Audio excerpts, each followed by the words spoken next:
Well, good afternoon and welcome back to Dan's shop. I'm out here today to work on this little lawnmower that's given me nothing but problems for years. And now my son has told me that he really could use a little push mower, even though he has a big yard. Around here, my yard is kind of huge. This is just the backyard, so um, we don't use push mowers. We use riding mowers. But but anyway, so today's project is to get this thing running again. Now, I did notice the other day I drained the gasoline out of it because it's been sitting here for almost a year, I would imagine. And I drained the gas out of it, and no, doesn't look too good in there. But once I flipped it over, of course, the oil came out of the exhaust manifold, through the exhaust manifold, through the air filter as well, and I thought, well, you know, that's a little excessive. So in checking the oil, I noticed the oil was all the way to the top. Now, one of the symptoms my son told me when he gave up this push mower was that it was a real smoke wagon. When he started it, it belched smoke at unbelievable volumes. So it was overfilled with oil at the time. Now, hopefully that didn't screw up the cylinders too badly, and I'm certain that it fouled the plugs. So as we get into this, of course, see that that there's a lot of cleaning that has to be done just to get this thing to run right. So I'll do the basic stuff. I'll take the fuel cup out, check the needle and seat, make sure that those are clear, and as well clean up that exhaust portion of the mower so it isn't too clogged with stuff. Anyway, hopefully we'll get this thing going. We will see. Anyway, well, let me get to it. I got to get some tools together. I already have the, let me switch it around here.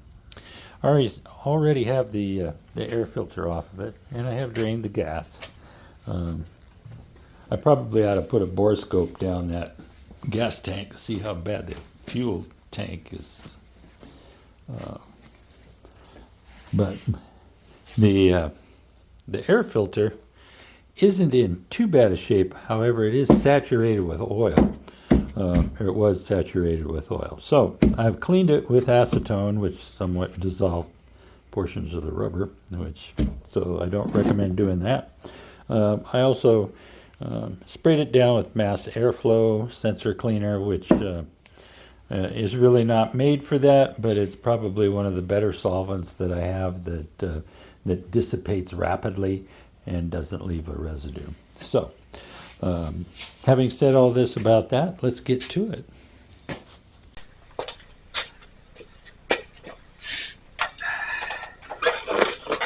Well, back again.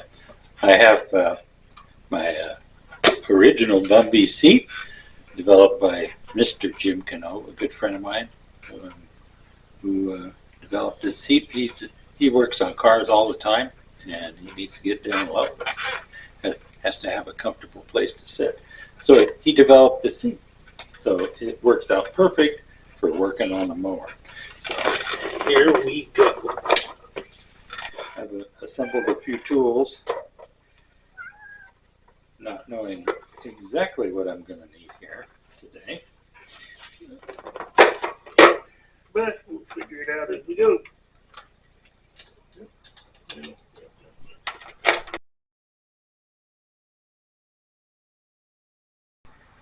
All standard stuff.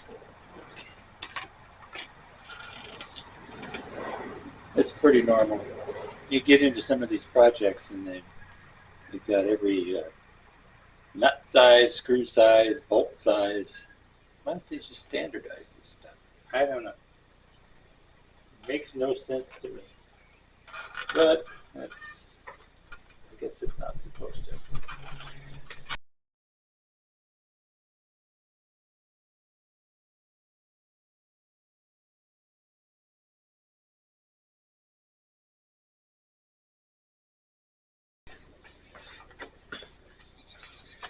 All right, well,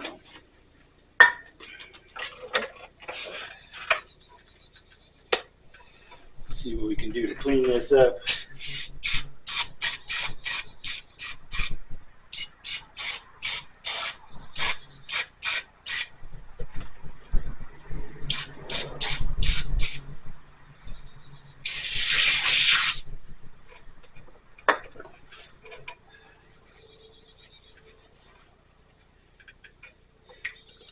Engine cleaner and degreaser, which really should be followed up with some water.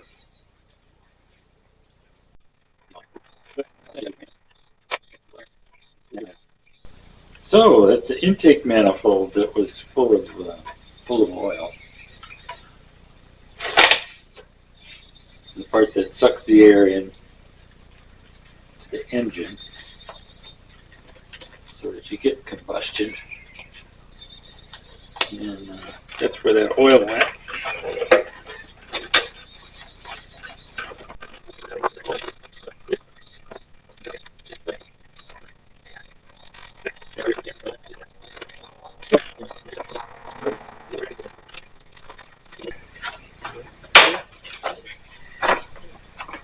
Well, that could explain some things. We got a wasp nest. Mud daubers, you know, they'll build a nest and everything. Nor was a smoke wagon. Holy cow. Yeah, an apartment building in here. Goodness. Look at that. Isn't that amazing? The mud dauber. When I redid this shop, I took the ceiling panels off the outside here. There must have been 100 pounds of mud up there from mud daubers. Just amazing. Bugs.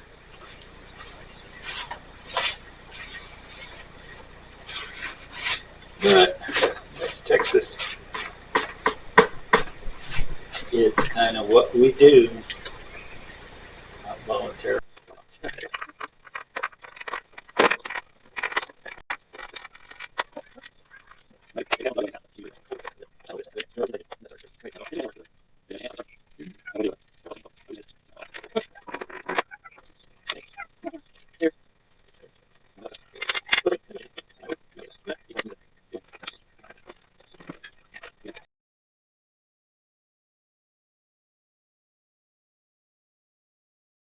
Oh my goodness.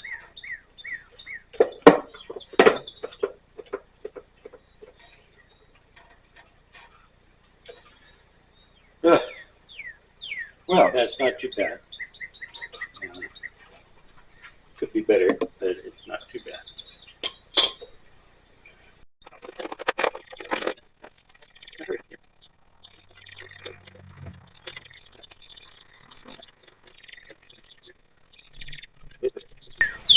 Getting that out. That's that. Carburetor's free. You can look in here and go, oh shit. It's nasty. So, typically, what I'll find in these and what prevents them from running is this carburetor. If this is totally oil fouled, and for a reason, it was overfilled with oil, and totally oil fouled, totally jammed up with all kinds of insect crap, and but down in this cup is gasoline, and the needle and seat are in this cup. What naturally seems to occur here in Texas is that water gets into the system and accumulates in the system. And it follows the fuel line down into the bottom of this cup. And in the bottom of the cup will be a bunch of water. And so you go to start it, and all you're getting into the combustion chamber is a bunch of water. So if you have trouble starting a mower that you know works, the gas is good, this is where you start. This little cup underneath the carburetor. Remove that, loosen these bolts. You can see this, there's a drain hole here. There's a drain here for a reason. This drain is so that when you go to start it, you have trouble, especially after sitting for the winter. You drain the water out of it without totally disassembling the mower. Now, it's way down there in a spot where you're never going to get to it, but so you're going to have to take the whole damn thing apart anyway. But that's why they do it that way, so you can get to it and drain this cup. So let's get at it. Might as well just open this up and see where we're at. Is this another number 10? Yes, it is. Faster than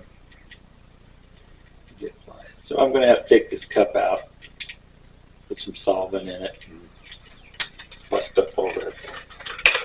There you go. Try not to drop any more parts. Okay, well, I moved inside the shop for a few minutes to, number one, clean out that cup. I had to resort to my Dremel tools to clean that out. And bare metal was better than rust, but bear in mind, water's going to get in there, it's going to rust again. So, best thing to do would be to replace the cup. But I don't have a cup replacement. I don't have hours on end to go down to the parts store. So anyway, I'm not replacing the cup. Now, herein is the part that gets a little bit detailed with the needle and seat. The bar right there holds this in place. And that little thing, oops, that I'm holding it up in front of my face. There's your needle and seat, right there. And this is a float. The idea is floating on gasoline. It's letting just enough in so that the mixture is right to burn and move your pistons. Now, let's see if we can see down in here. We can see down in here. And we cannot see down in there, so we probably aren't going to bother. But where that needle and seat goes, there's a little hole down there. That's the gas inlet. I try to clean that, and what I clean that with is a very small piece of wire. And I'll tell you how small as soon as I get it in front of the camera here. That's small. That's very small. This is telephone wire. So it's I just strip it back. It only takes maybe one or two of those strands that are in there. I don't know if you can see it or not. Probably not, because it is kind of fuzzy. Let's move it over here. Come on. Well, anyway, take a strand of wire and I poke it down through the hole, make sure it's clean, and that's what I do. So let me get to that and I'll get back to you. Okay, well, back at it. We have got the carburetor clean, all installed, and screwed back in. Now, time to check that spark plug. see what's going on at that end of it. So, imagine it's fouled, greatly fouled. Oh, it's not fouled, it's just covered with oil.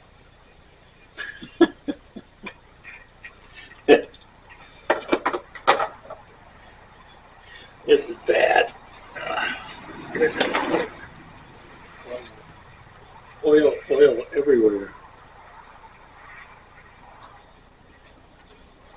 I think I'll clean it up with a little sandpaper tube and we'll stuff something in that. Clean up this spark plug. It doesn't look too bad.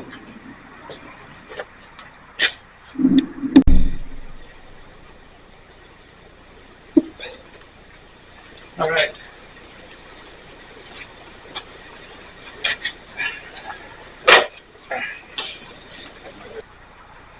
Looks like I need to regap it. This is fresh.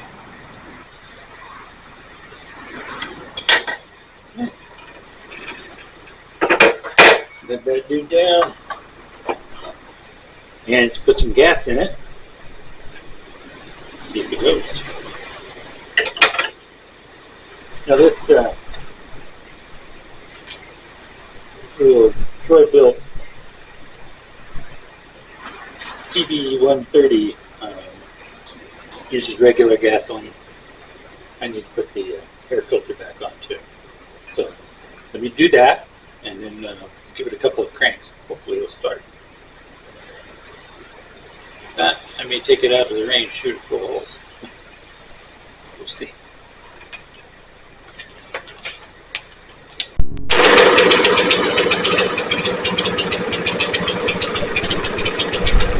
Well, as you can see, it's running, but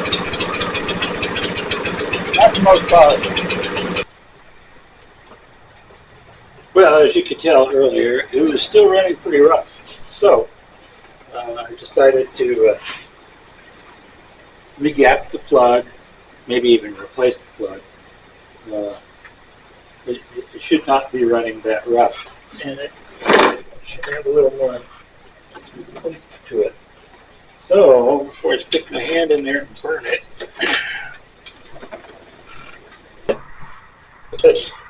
like I said, it was overloaded with oil, and no wonder it was a smoke wagon. All right. Oh, look at that. Yeah, I don't know if you can see that, how black that is, how charred that is. Yeah. So let me see if I have another spark plug. Because this one's going to take a little bit of work to clean up. This is a Torch 5F RTC. This may be the wrong spark plug.